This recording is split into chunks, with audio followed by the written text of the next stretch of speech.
นะโมตัสสะระหันตัสสะภะคะวันตังสักกะลินโนสัมมาสัมมังวะพุทธัสสะธัมเมวิพันจาวาดินโนนะโมตัสสะวะธัมมัสสะนิยานิกันสวะตะโตปะเพดานาวาวิตัสสะสุอาคาตันสัสสันจะโตนะโมอาริยสังฆาสะสัคคิพุตันสัสสันตุโนกิเลสานุสัยเยสัพเพปะหานาปฏิปันติยามายังพุทธันจะธรรมันจะสังฆันจะสรณังกัตตาสัจจกิริยังการินสัมมาอาดินสารตนาตยังสัพเพสัตตามาริสันติมารานันตังอิชิวิตังชรัมปิปัตตวามารานังเอวังธัมมาหิปันนิโนสัตว์ทั้งหลายจะตายด้วยกันสิ้นเพราะชีวิตมีความตายเป็นที่สุดแม้อยู่ได้ถึงชราก็ต้องตายเพราะสัตว์ทั้งหลายมีอย่างนี้เป็นธรรมดาดาหาราจะมหันตาจาเยภาราเยจะปันดิตาสัพเพมันตุสังยันติสัพเพมัจจุปารายนาทั้งเด็กทั้งผู้ใหญ่ทั้งคนโง่ทั้งคนฉลาดย่อมไปสู่อำนาจแห่งความตายทุกคนล้วนมีความตายเป็นเบื้องหน้า ยะถาทันเทนะโคปาโรคาโวปาเชติโคจารังเอวังชราจะมันจุจาอายุงปาเชติปารินังคนเลี้ยงโคย่อมต้อนฝูงโคไปสู่ที่หากินด้วยพรองชั้นใดความแก่และความตายย่อมต้อนอายุของสัตว์มีชีวิตไปฉันนั้นยะถา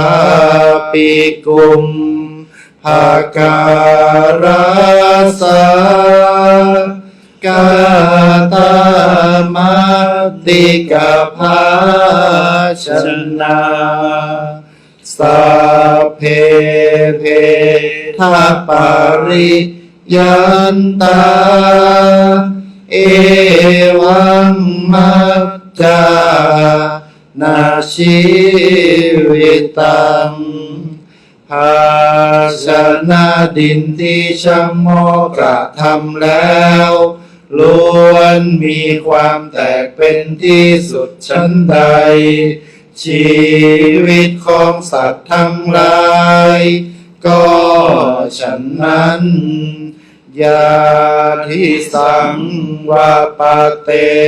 พิชังตาทิสัง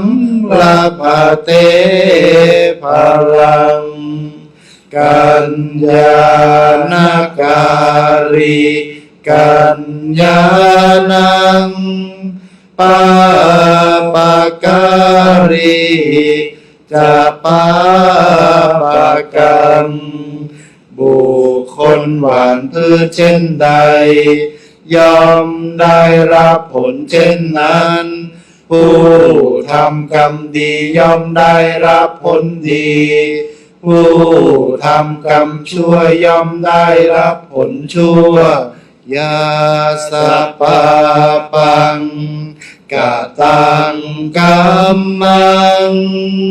กุสเรนะปิทิยติโสมังโลกัง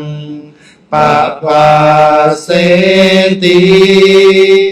อาภามุตโตวาจันทิมาผู้ใดกระทำกรรมชั่วแล้วย่อมละเสียได้ด้วยกรรมดีผู้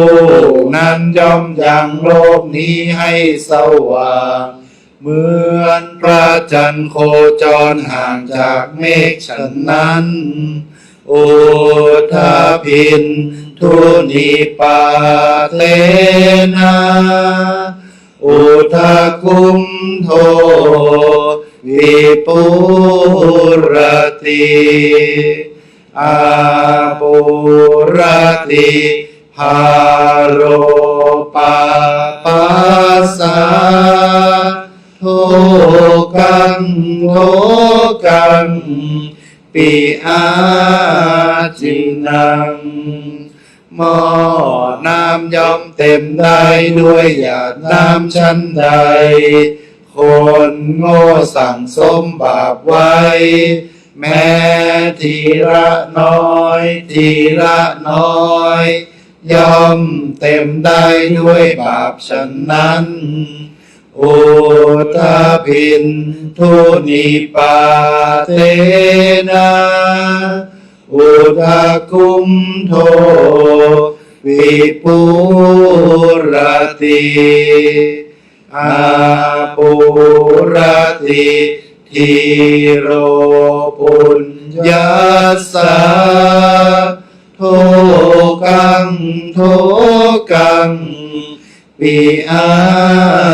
จินังหม้อน้ำย่อมเต็มได้ด้วยหยาดน้ำชั้นใดค คนมีปัญญาสั่งสมบุญไว้ แม้ทีละน้อยทีละน้อยย่อมเต็มได้ด้วยบุญฉันนั้นเอตกานัมปิปาทานังอาทังยัตตวายะทากัมมังปาติปัจเจธรรมเมธาวีอัปปมาเดนะสัมปทาติสาธุชนผู้มีปัญญาทราบเนื้อความแห่งพระบาลีทั้งหลายแม้มีประมาณเพียงเท่านี้พึงปฏิบัติตนด้วยความไม่ประมาทในโอกาสทุกเมื่อเถิด พระสงฆ์จตุรวรรคสำหรับวัดป่าดาราพิรมย์พระอารามหลวงได้สวดพระธรรมคาถาเป็นที่เสร็จสิ้นแล้วลำดับนี้จะเป็นการถวายบูชากันพระพุทธขอเจริญพรเรียนเชิญคุณสุชาติกิจสุภาพสิริกุลถวายบูชาพระพุทธครับ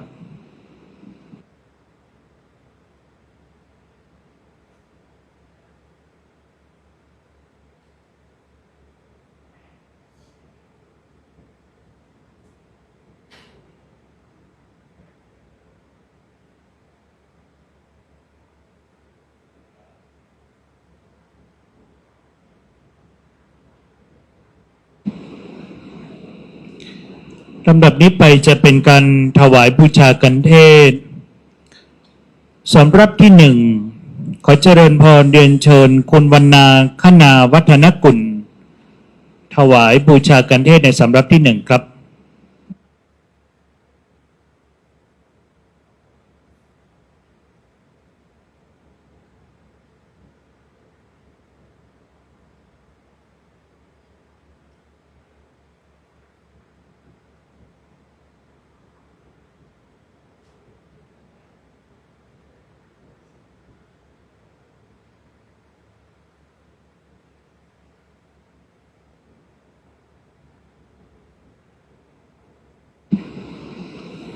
สำหรับที่สอง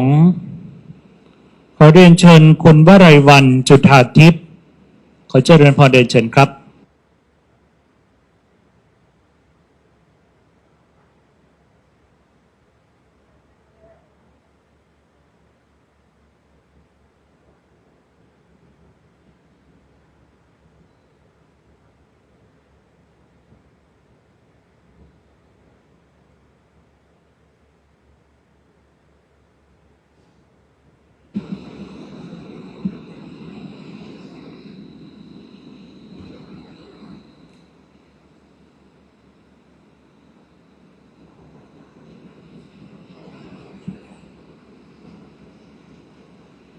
สำหรับที่สามขอเรียนเชิญคุณอำนาจเรืองแสงอดีตสัมภากรพื้นที่จังหวัดเชียงใหม่ที่สองขอเรียนเชิญครับ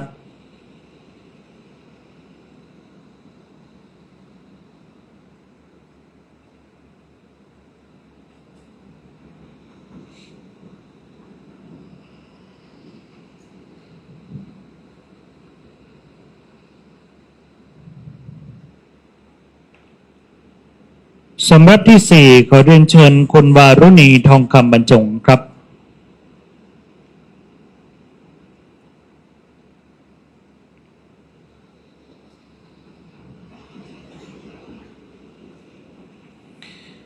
และสำหรับที่ห้าขอเรียนเชิญเด็กชายพิสิทธิ์สินกิจสุภาพสิริกุลครับ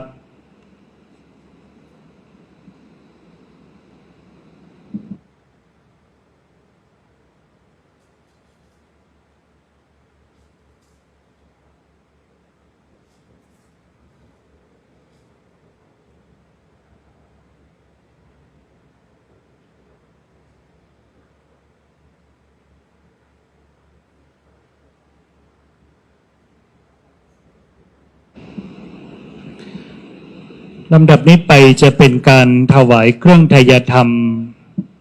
แด่พระผู้สวดพระอภิธรรมขอเจริญพรเรียนเชิญแม่ชีกฎชนัดเกษมกิจวัฒนาคุณพรทิพย์เชื้อจันทร์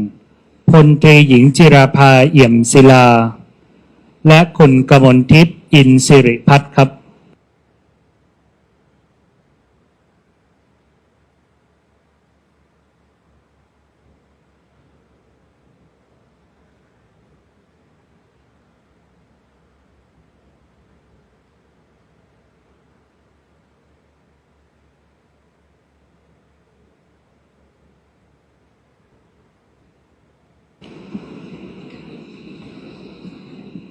เรียนเชิญกลับที่นั่งรับรองเดิมนะครับ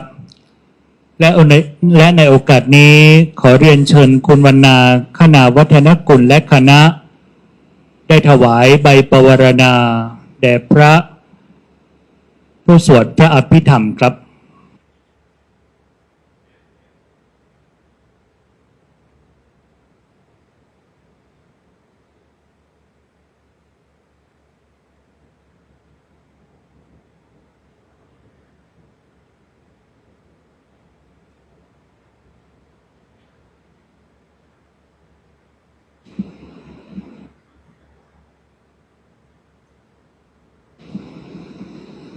ลำดับนี้ไปจะเป็นการทอดพระไตรปังสกุล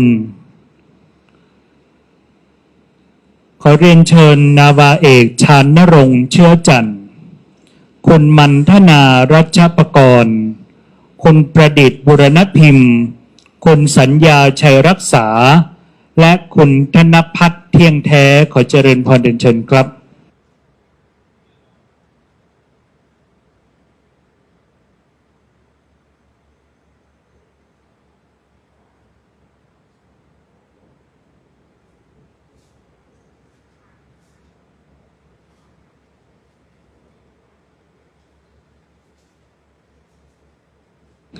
เรียนเชิญ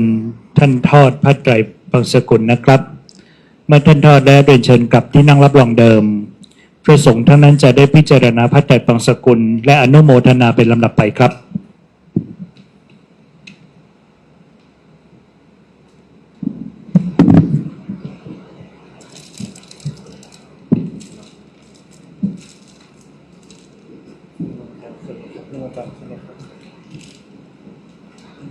อนิจจาวัฏสังขารา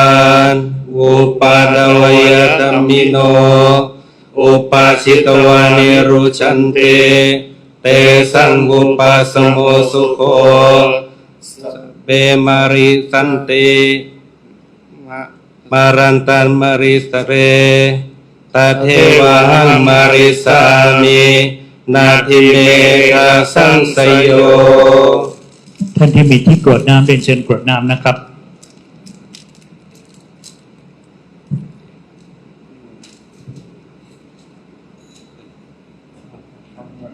โอเคได้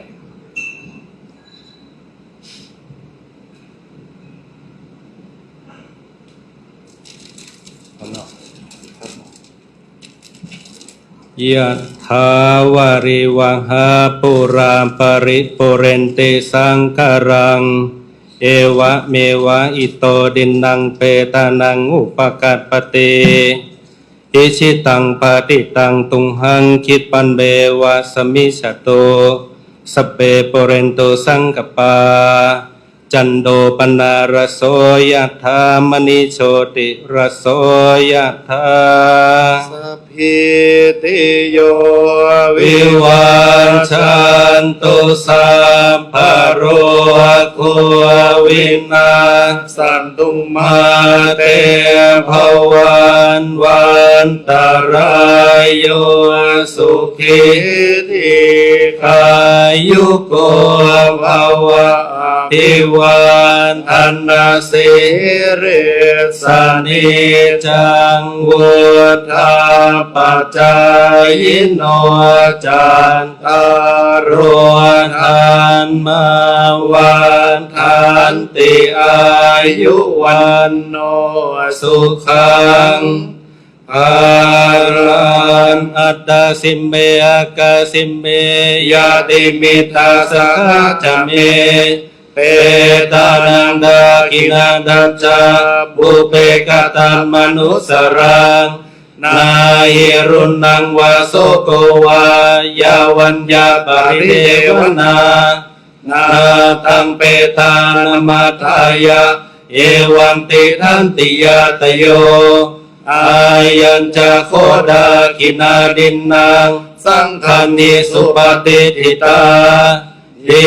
คารตังอิตายาสะทานาโสภกปติโส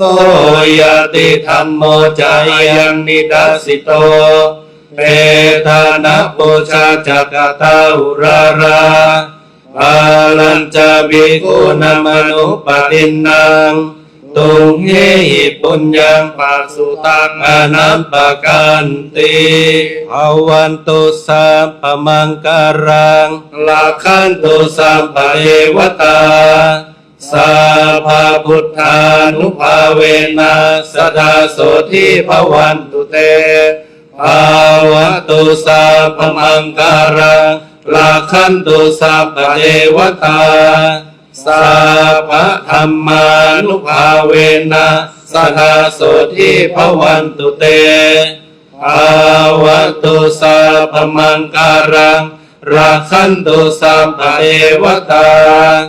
สัพพสังฆานุภาเวนะสดาโสทิภวันตุเต สาธุ